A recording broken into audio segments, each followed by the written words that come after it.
بسم اللہ الرحمن الرحیم۔ پہلا حصہ، روحانی تربیت کی شرائط اور اس کے تقاضے۔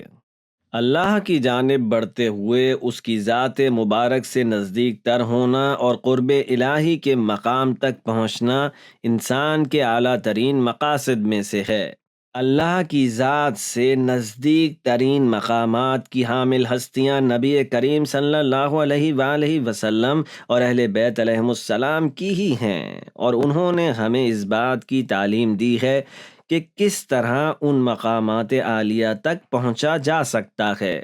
ہر وہ راستہ جسے انسان کسی منزل تک پہنچنے کے لیے چنتا ہے اس بات کا تقاضا کرتا ہے کہ انسان اس پر آگے بڑھنے کی بنیادی اہلیت رکھتا ہو۔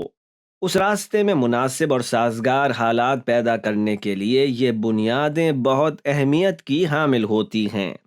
کبھی نہ کبھی کسی مقام تک پہنچ کر انسان کو سازگار حالات کی موجودگی کی اشد ضرورت ہوا کرتی ہے۔ انسان کے لیے لازمی ہے کہ اپنی معرفت کے بلبوتے پر ان کو لازمی طور پر اپنے لیے فراہم کرے، تاکہ یہ راستہ طے کرنا اس کے لیے ممکن ہو سکے۔ اسی طرح اس راستے میں یعنی روحانی بلندی اور ترقی کے راستے میں کچھ رکاوٹیں بھی موجود ہوتی ہیں۔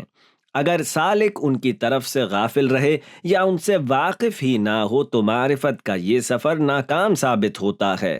اللہ تعالیٰ کا قرب حاصل کرنے اور کمالات حقیقی کی طرف حرکت کے خاص تقاضے اور شرائط ہیں، اور اس میں مخصوص حالات اور رکاوٹوں سے بھی واسطہ پڑتا ہے۔ جہاں تک ممکن ہوگا ان تمام امور کو ہم اپنی سمجھ کے مطابق اور حدیث عنوان بصری اور قرآن و سنت کی روشنی میں بیان کریں گے۔